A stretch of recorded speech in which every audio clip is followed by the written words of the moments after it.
अस्सलाम वालेकुम जी। आज का लेक्चर हमारे पास है वर्चुअल डिस्प्लेसमेंट के बारे में। फिर हम देखेंगे वर्चुअल वर्क क्या होता है और जनरलाइज फोर्स क्या होगी हमारे पास। तो बहुत अहम कंसेप्ट है। हम आहिस्ता आहिस्ता बढ़ रहे हैं लेग्रांज इक्वेशन की जानिब। हमने इससे पहले जो गुज़िश्ता टॉपिक्स के अंदर देखा कि जनरलाइज कोऑर्डिनेट क्या होते हैं, हमने वहां से कंस्ट्रेंट के बारे में समझा। फिर हमने डिग्री ऑफ फ्रीडम के देखा कि कंस्ट्रेंट डिग्री ऑफ फ्रीडम को रिड्यूस करते हैं, यानी जनरलाइज कोऑर्डिनेट को रिड्यूस करते हैं। तो बिल आखिर हमने फिर कंस्ट्रेंट को रिमूव करने का तरीका भी देखा। तो आज हम जो देखने वाले हैं वो है वर्चुअल डिस्प्लेसमेंट, वर्चुअल वर्क। ये टर्म आहिस्ता आहिस्ता आप डी लैम्बर्ट प्रिंसिपल और आपको लेग्रांज इक्वेशन ऑफ मोशन तक वहां पे भी ये इस्तेमाल हो रही होंगी। तो हम बेसिक काफी करीब पहुंच चुके हैं लेग्रांज इक्वेशन के। तो जनाब शुरू करते हैं।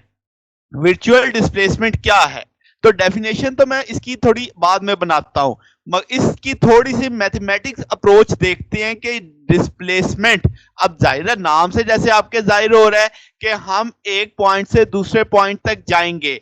अब आप इसके लिए कोई कोऑर्डिनेट यूज करोगे, वो पोजीशन कोऑर्डिनेट में भी समझाया जा सकता है, जनरलाइज कोऑर्डिनेट की टर्म में भी समझाया जा सकता है, मगर मैं सहारा लूंगा जनरलाइज कोऑर्डिनेट का, क्योंकि जनरलाइज कोऑर्डिनेट में हमने कंस्ट्रेंट को रिमूव कर लिया था। तो अब आपके पास अगर आपने वो टॉपिक देखना हो तो आप आई बटन में मैं उसका लिंक दे दूंगा, तो आप देख सकते हैं कि हमने कैसे एक इक्वेशन बनाई जिसको जनरलाइज कोऑर्डिनेट की, जिसमें हमने कंस्ट्रेंट को रिमूव करके मेंशन करना सीखा था। तो जनाब अब आपके पास लेट से हम एक सिस्टम देखते हैं जिसमें जनरलाइज कोऑर्डिनेट्स हैं, उसके क्यू आई से मेंशन किए गए हैं, I is equal from 1 to n है। तो अब आप कहेंगे कि उस पे जो कंस्ट्रेंट भी हैं, तो आपने वो, चूंकि जनरलाइज कोऑर्डिनेट एक दूसरे से इंडिपेंडेंट होते हैं, तो अब हम उसकी इक्वेशन कैसे लिख सकते हैं? हम लिखेंगे r is equal to Q I Q2 Q3 n minus K, यानी के कंस्ट्रेंट थे, 3n मेरे जनरलाइज कोऑर्डिनेट थे, तो मैंने 3n में से k माइनस कर दिए। क्यों? मैं जानता था कि जितने कंस्ट्रेंट होते हैं उतनी डिग्री ऑफ फ्रीडम रिड्यूस होते हैं, उतने जनरलाइज कोऑर्डिनेट रिड्यूस हो जाते हैं। तो मैंने माइनस k करके लिख दिया कि भाई बाकी मेरे पास इतने बच गए जनरलाइज कोऑर्डिनेट। अब चूंकि वो इंडिपेंडेंट होते हैं, वो फिर भी हमारे सिस्टम की कॉन्फ़िगरेशन हमें समझा सकते हैं। ठीक है जनाब, और एक स्पेसिफिक टाइम t के ऊपर हम ये देख रहे होंगे। तो 3n माइनस के को हम n से मेंशन कर देते हैं अपनी आसानी के लिए। तो स्मॉल n आप समझ सकें किसके बराबर है? 3n माइनस के के बराबर है। तो अब याद रखिएगा छोटे n में कंस्ट्रेंट हमने इसमें कंसीडर कर लिए हुए हैं। ठीक है, अब आपके पास यहाँ पे एक एग्जांपल मैं समझाता हूं। फर्ज करो इसी इक्वेशन के सहारे हम चलेंगे, तो 3 जनरलाइज कोऑर्डिनेट है मेरे पास, तो इसका मतलब i की वैल्यू 1 to 3 तक जा सकती है, क्योंकि मैं खुद बोल रहा हूं 3 कोऑर्डिनेट है जनरलाइज, इसका मतलब 3 डिग्री ऑफ फ्रीडम है।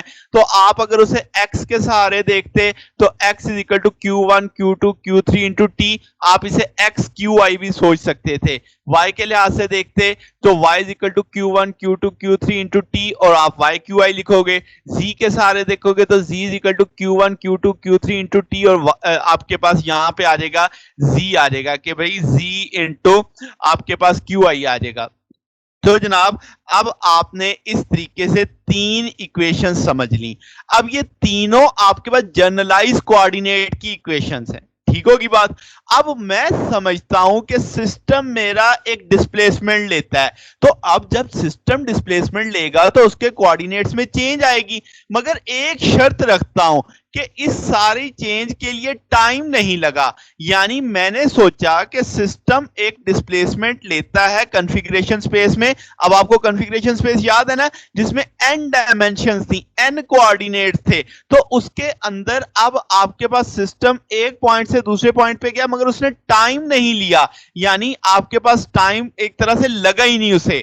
तो इस तरीके से अब जो आपके पास मगर जो कंस्ट्रेंट थे वो भी हैं, वो सिस्टम के साथ रहे, यानी सिस्टम एक पॉइंट से दूसरे पॉइंट तक जाता है। तो दो बातें हुई, एक तो टाइम नहीं लगा, जो कंस्ट्रेंट उस पे पहले से लागू थे वो अभी भी लगे हुए हैं, यानी जो लिमिटेशन उस पे पहले थी वो अभी भी है। तो मैं लिख सकता हूं कि Q1 Q2 Q3 में प्लस थोड़ा सा इंक्रीमेंट मैंने शो कर दिया कि partial QI partial Q2 partial Q3 मैंने मेंशन कर दिया। अब आप जानते हैं कि अगर आपको डिफरेंशियल लेना पड़े तो आपने एक मैंने लिखा कि फंक्शन है एक्स वाई जेड, तब आप उसका जब डिफरेंशियल लोगे तो partial F over partial X into आपके पास डेल्टा एक्स आ जाएगा, फिर partial F over partial Y into delta Y आ जाएगा, partial F over partial Z into delta Z आ जाएगा। अच्छा, मैं लफ्ज डेल्टा का बोल रहा हूं, डेल्टा को मैंने इस सिंबल से जाहिर किया है। आप डेल्टा को ट्रायंगल वाली सिंबल से भी समझते हैं। अब वो भी डेल्टा है, ये भी डेल्टा है, वो भी चेंज को जाहिर करता है, ये भी चेंज को जाहिर कर रहा है। तो ये वाली चेंज हम तब लेंगे जब हम वर्चुअल का सोच रहे होंगे, इमेजिनरी एक काम चेंज को सोचेंगे। जब रियल चेंज आती है तो वो ट्रायंगल वाली सिंबल डेल्टा यूज करेंगे। समझ आ गई कि वो भी चेंज ही है, बट डेल्टा वाली जो आपकी ट्रायंगल वाली डेल्टा सिंबल होगी वो हम तब यूज करेंगे जब रियल में किसी क्वांटिटी में चेंज आती है। और ये वाले डेल्टा की सिंबल कब चेंज यूज करेंगे, जब आपके पास एक इमेजिनरी वर्चुअल कंसेप्ट हम डिस्कस कर रहे होंगे। ठीक होगी बात। तो अब आपके पास इक्वेशन है, एक्स की इक्वेशन को आप इसी तरीके से डिफरेंशियल लेने वाले हो जैसे मैंने यहां पे लिया समझाया है। तो आप लिखोगे पार्शियल एक्स किसके बराबर आ जाएगा, या तो आप लिखोगे डिफरेंशियल एक्स बराबर आ जाएगा किस चीज के, partial X over partial Q one into partial आप डेल्टा क्यू वन के। ठीक हो गया, partial X over partial Q two delta Q two के। इसी तरीके से तीनों के ले लिया। अब चौथा फैक्टर टाइम था, तो वो टाइम के लिहाज से भी तो डिफरेंशियल आना है ना, क्योंकि जितने वेरिएबल हैं उसके लिहाज से आप चलेंगे, जितने कोऑर्डिनेट हैं उसके लिहाज से आप उसे डिफरेंशियल करेंगे। तो अब इन तीनों को एक ही तौर पे समेशन पैटर्न पे लिखा जा सकता है। तो मैंने लिख दिया आई की वैल्यू 1 से 3 तक ले लो, partial X over partial Q I into delta Q I आ गया, और टाइम वाला फैक्टर वैसे ही साथ में लिख दिया। तो एक्स का डिफरेंशियल आपको समझ आ गया। इसी तरीके से वाई का डिफरेंशियल ले लेंगे, तो y का डिफरेंशियल लेंगे उसी तरीके से Q1, Q2, Q3 के पैटर्न पे ले लेंगे, साथ में टाइम के पैटर्न पे ले लेंगे, फिर इन तीनों को जमा करके समेशन के फॉर्म में लिख देंगे और टाइम वाला साथ में लिख देंगे। फिर इसी सोच पे किसका लिख देंगे, z पे, कि भाई partial z over partial q1 delta q1 plus आ जाएगा partial z over partial q2 delta q2 plus partial z over partial q3 delta q3 और साथ में टाइम के साथ। फिर इन तीनों को समेशन पैटर्न पे लिख दिया। अब चूंकि मैंने कहा था कि ये टाइम नहीं लेगा, इसका मतलब ये हुआ कि मैंने ये सोचा टाइम फ्रोजन है, तो टाइम में तो चेंज ही नहीं आ रही, यानी विदाउट टेकिंग टाइम आपने डिस्प्लेसमेंट ले लिया है। तो इसका मतलब टी वाली जो चेंज है वो फैक्टर तो खत्म हो जाएगा। तो पार्शियल आपके पास डेल्टा एक्स किसके बराबर आ जाएगा, इसमें से टी वाला फैक्टर खत्म कर दो तो ये समेशन वाला पैटर्न ही बचेगा। तो आपके पास डेल्टा एक्स किसके बराबर आ जाएगा, summation I is equal to 3 partial X over partial Q I into delta Q one के आ जाएगा। समझ आ गई बात। सेम पैटर्न पे आपके पास जो है डेल्टा वाई किसके बराबर आ जाएगा, summation I is equal to 3 आपके पास partial Y over partial Q one into delta Q one आ जाएगा। अब इस सेम पैटर्न पे आप जी का पैटर्न लिख दो, यानी टी वाला फैक्टर जीरो कंसीडर हो गया क्योंकि उसमें चेंज ही नहीं आ रही। जब चेंज नहीं आएगी तो डेल्टा जीरो हो जाएगा।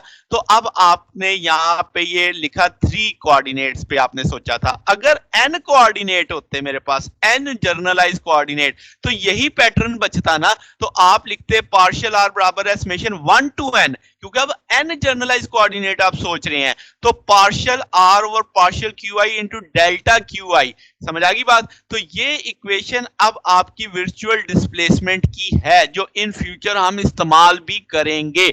इन केस ऑफ x ऐसे आ जाएगी, इन केस ऑफ y ऐसे, in case of z coordinate ऐसे ले लेंगे। अब वो प्रॉपर डेफिनेशन जो आप बुक्स में पढ़ते हैं वो जरा डिस्कस करते हैं। हम कहते हैं सपोज एक सिस्टम क्या सर्टेन डिस्प्लेसमेंट, यानी डिस्प्लेसमेंट तो आई है, कहां पे आई है, in configuration space. Configuration space का पता है ना, n डायमेंशनल स्पेस की बात कर रहे हैं। फिर क्या जनाब, in such a way it doesn't take time, यानी टाइम फैक्टर मैंने कितना माना कि टाइम लगा ही नहीं। इट कंसिस्टेंट विद कंस्ट्रेन, यानी कि कंस्ट्रेन आपके रहेंगे, यानी डिस्प्लेसमेंट होने हुई, माना टाइम भी नहीं लगा, और आपके कंस्ट्रेंट जो लिमिटेशंस आपने लगाई हुई थी वो अभी भी लगी हुई हैं, उनमें कोई बदलाव नहीं आया। Such displacement are called virtual displacement. और ये हकीकती डिस्प्लेसमेंट को नहीं जाहिर करते। आप इसको बड़े अच्छे तरीके से ऐसे समझ सकते हैं कि भाई आपके पास डेल्टा आर बराबर है किसके, डी आर के, मगर शर्त क्या है, dt इज इक्वल टू 0। समझ रहे हो ना इस बात को कि टाइम की चेंज नहीं आ रही मगर आर में चेंज आ रही है, पोजीशन में चेंज आ रही है। तो जिन जिन चीजों को मैंने अंडरलाइन किया हुआ है ना, ये चीजें बहुत इंपॉर्टेंट है। ये चीजें क्या आपके पास कि आपने क्या देखा, आपने सर्टेन डिस्प्लेसमेंट देखी, यानी डिस्प्लेसमेंट तो हुई है, इसका मतलब फिर आपने कहा टाइम भी नहीं लगा, फिर आपने कहा कि उसमें कंस्ट्रेंट लगे रहेंगे, कंस्ट्रेंट्स में कोई बदलाव नहीं आएगा।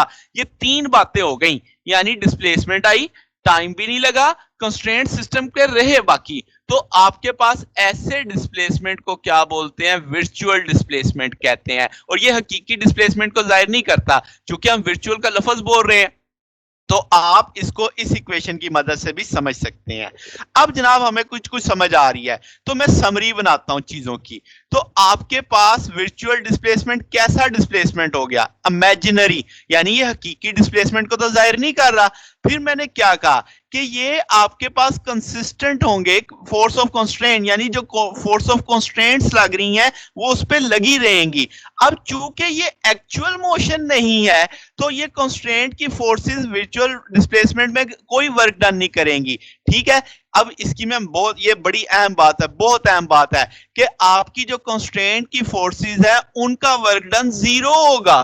क्यों जीरो होगा, ये अब बहुत अहम बात है जो मैं यहां पे हाईलाइट करने लगा हूं कि जनरलाइज कोऑर्डिनेट का फायदा ये है कि आप इनको जहां मर्जी देख सोच सकते हो। मैं इनको जो डिस्प्लेसमेंट है उसके परपेंडिकुलर लूंगा। जब ये आपके कोऑर्डिनेट यानी आपकी जो कंस्ट्रेंट वाली है जनरलाइज कोऑर्डिनेट है वो परपेंडिकुलर आ जाएंगे किसके, कांस्टेंट फोर्स के, तो हम कहेंगे वर्क जीरो हो जाएगा क्योंकि cos 90 जीरो होता है। तो इसका मतलब आपके पास जो कांस्टेंट है वो वर्क नहीं करते। क्यों, क्योंकि जनरलाइज कोऑर्डिनेट कांस्टेंट फोर्स के साथ परपेंडिकुलर होते हैं। इसकी एक मिसाल देखो कि आपको कंस्ट्रेन किया गया है कि आपने एक स्मूथ सफियर के ऊपर कंस्ट्रेन है कि आपने उसके ऊपर ही बस मूव करना है।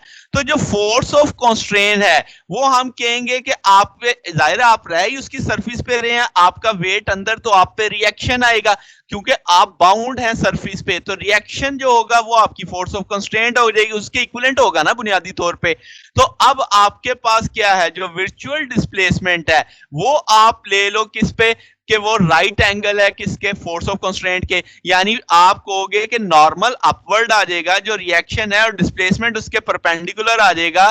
तो इसका मतलब यानी अलोंग दी सरफेस हम उसे डिस्कस करेंगे कि डिस्प्लेसमेंट किस तरफ है, अलोंग दी सरफेस है। ठीक है, तो आपके पास जो वर्क डन होगा वो कितना माना जाएगा, वो वर्क डन आपका जीरो हो जाएगा। तो ये सारी कहानी समझ आ रही है कि आपने क्या जनरलाइज कोऑर्डिनेट जो अब आपकी मर्जी के हैं वो इंडिपेंडेंट है, तो आप उस फोर्स ऑफ कंस्ट्रेंट को गायब कर दोगे बीच में से। कैसे, आप कहोगे इसका तो वर्क डन हमेशा ही जीरो आएगा, क्योंकि आप जनरलाइज कोऑर्डिनेट हमेशा रेक्टेंगल परपेंडिकुलर सोचोगे, वो परपेंडिकुलर सोचोगे तो वर्क जीरो हो जाएगा। तो ये एक चीज समझनी है आपने कि भाई ये बहुत अहम बात है कि जनरलाइज कोऑर्डिनेट का एक और फायदा आज आपको पता चला कि भाई आपके पास जो कंस्ट्रेंट फोर्स है वो कोई वर्क नहीं करेगी। ठीक होगी बात, आगे चलते हैं। अब जो वर्चुअल डिस्प्लेसमेंट है ये इंतहाई छोटा होता है। पहली प्रॉपर्टी मैंने एक तरह से क्या बताई कि ये इमेजिनरी होता है और इसमें कंस्ट्रेंट्स लगे रहते हैं। अब मैं क्या कह रहा हूं, ये इंतहाई छोटा है और ये इंस्टेंटेनियस होता है, यानी इसमें दौरानिया वक्त इस्तेमाल ही नहीं होता, फौरन हम कहते हैं टाइम फ्रोजन है इसके अंदर। तो यही तो इसका वर्चुअल कंसेप्ट है कि आपकी हकीकी जितनी मोशंस होती हैं, रियल डिस्प्लेसमेंट जितने होते हैं उनको टाइम लगता है, जबकि यहां पे हम कह रहे हैं टाइम नहीं लग रहा। तो हम कह सकते हैं कि ये जितने भी आपके वर्चुअल डिस्प्लेसमेंट हैं वो डिस्प्लेसमेंट का एक तरह से सबसेट कंसीडर कर लेंगे, और जो आप जनरलाइज कोऑर्डिनेट लेंगे उनकी जो वेलोसिटी होगी वो हम कांस्टेंट कहेंगे कि फिक्स है, उसमें कोई बदलाव नहीं आ रहा। तो ये चंद की पॉइंट्स हैं जो आपने वर्चुअल डिस्प्लेसमेंट के याद रखने हैं। पहली बात, वर्चुअल डिस्प्लेसमेंट कैसा है, इमेजिनरी, इंतहाई छोटा होगा, इसमें टाइम फ्रीज होगा यानी टाइम में कोई बदलाव नहीं आएगा। फिर ये इंस्टेंटेनियस है और आपके पास इस दौरान जो कंस्ट्रेंट्स लगे हुए हैं वो लगे रहेंगे मगर वो कंस्ट्रेंट्स कोई वर्क नहीं कर पाएंगे। ठीक होगी बात। तो अब आपके पास ये बेसिक कंसेप्ट आ गया आपको वर्चुअल डिस्प्लेसमेंट का। अब यहां से चूंकि डिस्प्लेसमेंट हो रही है तो हम अब वर्क का कंसेप्ट लेके आते हैं। तो वो जो वर्चुअल डिस्प्लेसमेंट से जो सिस्टम पे कोई फोर्स तो लगी है ना, जिसने उसको एक जगह से दूसरी जगह किया है, ठीक है टाइम नहीं लगा, मगर वो जो सिस्टम पे लगने वाली फोर्स है उसने डिस्प्लेसमेंट लाया, जो वर्चुअल डिस्प्लेसमेंट है। तो उसकी वजह से जो वर्क होगा वो क्या होगा, वर्चुअल आपके पास वर्क माना जाएगा। ठीक होगी बात। तो आपके पास ये चीज है कि भाई आपने कहा कि वो वर्क डन जो सिस्टम पे फोर्सेस के एक्ट करने से जिसमें वर्चुअल डिस्प्लेसमेंट आया, उसे हम क्या बोलेंगे, वर्चुअल वर्क बोलेंगे। ठीक होगी बात। तो अब आप वर्क का फार्मूला जानते हैं, आप जानते हैं कि आपने यहाँ पे क्या लिखा कि भी डेल्टा डब्ल्यू बराबर आ जाएगा एफ डॉट डेल्टा आर के। अब चूंकि हम उसको थ्री डायमेंशनल सोच सकते हैं तो आप कहेंगे डेल्टा एक्स डेल्टा वाई और डेल्टा जेड फोर्स के भी कंपोनेंट आपने कंसीडर कर लिए। चूंकि अब आप डॉट, आप चूंकि जिस सिंथ में फोर्स है उसी सिंथ का डिस्प्लेसमेंट ले रहे हैं तो डॉट खत्म हो जाएगा, कॉस 0 1 आ जाएगा। तो इस पैटर्न पे अभी आपने वहां पिछले हिस्से में क्या पढ़ा आपने, डेल्टा एक्स पढ़ा वर्चुअल डिस्प्लेसमेंट का। अगर मैं उसे एन कोऑर्डिनेट के लिए समझूं तो 1 से लेकर एन तक, तो आप लिखोगे partial X over partial Q I delta Q I, same for Y same for Z. अब ये एक्स वाई और जी पार्शियल की वैल्यूज हम इक्वेशन 1 में प्लेस कर सकते हैं। जब मैं इक्वेशन 1 में प्लेस करूंगा तो यहां से अब कुछ कॉमन उठाया जा सकता है, पार्शियल क्यू आई पार्शियल क्यू आई पार्शियल क्यू आई कॉमन है, इसके अलावा समेशन भी तीनों में कॉमन है, वो अलग करके लिख दी। अब ये जो चीज अंदर बची, F X partial X over partial Q I, F Y partial Q I, इस सारे को मैंने लिख दिया कैपिटल क्यू आई के साथ। अब ये जो कैपिटल क्यू आई है, ये इस ब्रैकेट के वाली चीज को नाम दे रहा हूं जो मेरे लिए जनरलाइज फोर्स कहलाएगी। अब इसका मतलब ये हुआ Q I, capital Q I generalize force है और partial Q I is a generalize coordinate. ठीक है, तो ये आपका वर्चुअल वर्क आ गया। तो वर्चुअल वर्क किस दो चीजों का प्रोडक्ट है, that is the generalize force into generalize coordinate. समझ आ रही है बात। तो इसका मतलब जनरलाइज फोर्स को जनरलाइज कोऑर्डिनेट से मल्टीप्लाई करेंगे तो जो वर्क बनेगा वो वर्चुअल वर्क होगा। क्लियर। अब इसी के वर्चुअल वर्क से मुझे जाना है कि इस पे एक बड़ी अहम चीज है जनरलाइज फोर्स। तो ये जो आपने वर्क निकाला है इसमें मैंने लिखा नॉन कॉन्स्ट्रेंट फोर्सेस, क्योंकि अभी मैं समझा के आ रहा हूं कि कॉन्स्ट्रेंट फोर्सेस का वर्क 0 होगा। ठीक है, यहां पे नॉन कॉन्स्ट्रेंट फोर्सेस ले रहा हूं मैं। तो आप लिखोगे पार्शियल डब्ल्यू, यही चीज मैंने दोबारा रिपीट कर दी है कि समेशन 1 टू एन है, क्यू आई है, तो पार्शियल क्यू आई आप ith कोऑर्डिनेट्स की वैल्यू कहां से कहां तक सोच सकते हो, 1 से n तक है। तो यहां से तो मुझे जनरलाइज फोर्स चाहिए, तो क्यू आई को मैं इधर ही रखूंगा और बाकी सारे पैरामीटर ये दूसरी तरफ ले जाऊंगा। तो ये चीज अब बन गई आपके पास, क्यू आई किसके बराबर आया, ऊपर आ गया आपके पास जनाब डेल्टा डब्ल्यू और नीचे आ गया आपके पास डेल्टा क्यू आई का समेशन, और 1 से लेकर n तक आपने सारे कोऑर्डिनेट्स को देखा है। तो इसका मतलब ये जनरलाइज फोर्स है और आयत इज अ जनरलाइज कोऑर्डिनेट। ठीक है, अब अगर मैं कहूं इस फार्मूले से डेफिनेशन बनाओ तो आप कहोगे ये तो रेशो है, किसकी रेशो है, वर्क डन की, किसके साथ, डिस्प्लेसमेंट के साथ। मगर डिस्प्लेसमेंट कौन सा, वर्चुअल डिस्प्लेसमेंट। क्यों, वर्क आपका वर्चुअल वर्क है ना, तो आपके वर्चुअल वर्क की वजह से जो डिस्प्लेसमेंट हुआ होगा वो भी वर्चुअल डिस्प्लेसमेंट होगा। और ये आप सिर्फ जो देख रहे हो वो आयत कोऑर्डिनेट पे देख रहे हो। आयत कोऑर्डिनेट पे आप सिंपल क्यों देख सकते हो, क्योंकि आपके सारे कोऑर्डिनेट इंडिपेंडेंट होते हैं। आप किसी एक कोऑर्डिनेट को लेके उस पे वर्चुअल वर्क और वर्चुअल डिस्प्लेसमेंट कंसीडर कर सकते हो। मैं फिर बोल दूं, किसी एक कोऑर्डिनेट को लेके उस पे वर्चुअल डिस्प्लेसमेंट और वर्चुअल वर्क कंसीडर कर सकते हो, क्योंकि सारे कोऑर्डिनेट इंडिपेंडेंट हैं। ठीक है, अब इसका मतलब आप बाउंड नहीं है किसी एक साइड के लिए। तो जनाब अब इसमें और जो चीज याद रखने वाली है कि आपने ये जो जनरलाइज फोर्स है इसमें सारा किस पे देखा, नॉन कॉन्स्ट्रेंट फोर्सेस पे। इसमें कॉन्स्ट्रेंट नहीं है, क्योंकि जब हमने कॉन्स्ट्रेंट दिया था तो जनरलाइज कोऑर्डिनेट के अंदर कॉन्स्ट्रेंट शामिल कर लिए थे 3n- के, याद है ना, आज का टॉपिक शुरू इससे हुआ था। तो आपके पास यहाँ पे नॉन कॉन्स्ट्रेंट फोर्सेस आ रही हैं। ठीक है, और फिर ये बड़ी अहम बात है कि जनरलाइज कोऑर्डिनेट कुछ भी, कोई भी क्वांटिटी हो सकती है, जरूरी नहीं कि लेंथ और थीटा हो, ये हमने टॉपिक में पढ़ा था। वो मोमेंटम हो सकता है, कोई भी नॉन फिजिकल क्वांटिटी भी हो सकती है। तो इसका मतलब जनरलाइज कोऑर्डिनेट की डायमेंशन लेंथ वाली नहीं है, जरूरी नहीं है। तो इसी तरीके से जनरलाइज फोर्स भी जरूरी नहीं है कि फोर्स की डायमेंशन रखे। समझ आ रही है बात? वो कोई भी क्वांटिटी हो सकती है।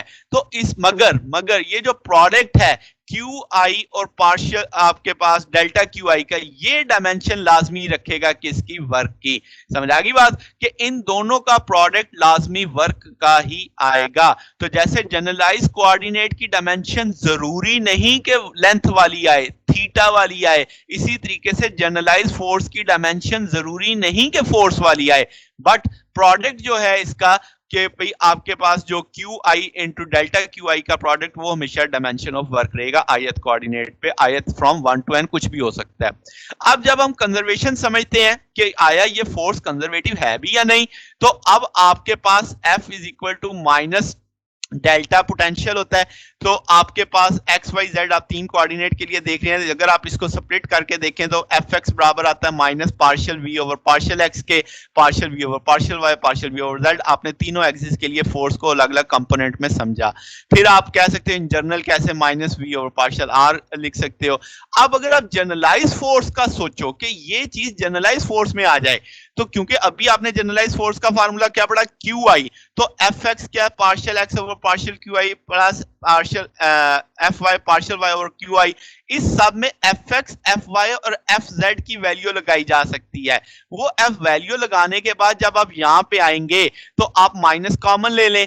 माइनस कॉमन लेने के बाद आपको पता चलेगा ये टोटल अब पोटेंशियल जनरलाइज कोऑर्डिनेट के साथ आ रहा है, यानी ये जनरलाइज फोर्स है। तो नेगेटिव ऑफ क्या है?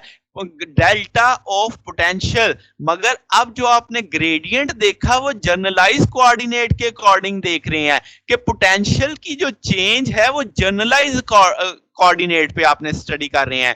तो इसका मतलब जनरलाइज फोर्स और जो पोटेंशियल है वो कंजर्वेशन ऑफ सिस्टम पे, यानी जो आपका कंजर्वेशन है वो जनरलाइज फोर्स और जनरलाइज पोटेंशियल पे भी लागू होता है, जनरलाइज कोऑर्डिनेट पे भी लागू होता है। तो ये चीज आपने समझ गए कि भाई आपका पोटेंशियल कम होगा जब आप कोऑर्डिनेट पे फॉलो करेंगे, तो आपके पास नेगेटिव साइन डिक्रीज को शो कर रहा है यहाँ पे। तो ये जनाब आज के दिन आपने क्या देखा? आपने वर्चुअल डिस्प्लेसमेंट को समझा, आपने डिटेल में देखा कि वर्चुअल डिस्प्लेसमेंट की चार खूबियां होनी चाहिए कि भाई उसमें डिस्प्लेसमेंट तो आएगा, टाइम जीरो होना चाहिए, देन आपने क्या पढ़ा? कॉन्स्टेंट्स कायम रहने चाहिए और वो इमेजिनरी होगा, हकीकी वर्क को जाहिर नहीं करता। तो वो चीज आपका वर्चुअल डिस्प्लेसमेंट था। फिर उससे हमने वर्चुअल वर्क को लेके आए, वर्चुअल वर्क से हमने जनरलाइज फोर्स का फार्मूला बनाया। जनरलाइज फोर्स हमें पता चली कि भाई आपके पास वो बिल्कुल नॉन कंस्ट्रेंट फोर्स होगी और वो जरूरी नहीं कि उसकी डायमेंशन फोर्स वाली हो, मगर जो क्यू आई और डेल्टा क्यू आई का प्रोडक्ट होगा वो लाजमी वर्क वाला आपके पास डायमेंशन रखेगा। फिर हमने उसकी कंजर्वेशन प्रूव की कि वो कंजर्वेशन को ओबे करता है कि नहीं करता, तो हमने वो फार्मूला लगा के चेक कर लिया। तो ये जनाब आज का टॉपिक था हमारे पास। अगर आपको इसमें कोई डाउट हो, कोई चीज समझ ना आई हो, क्वेश्चन पूछना हो आपने, तो नीचे कमेंट्स में पूछ सकते हैं। वीडियो अच्छी लगी हो तो वीडियो को लाइक कीजिएगा, दोस्तों के साथ शेयर कीजिएगा, चैनल को भी सब्सक्राइब कर दीजिएगा। अब तक के लिए इतना ही, बाकी इंशाल्लाह फिर नेक्स्ट देखेंगे। ओके, अल्लाह हाफिज।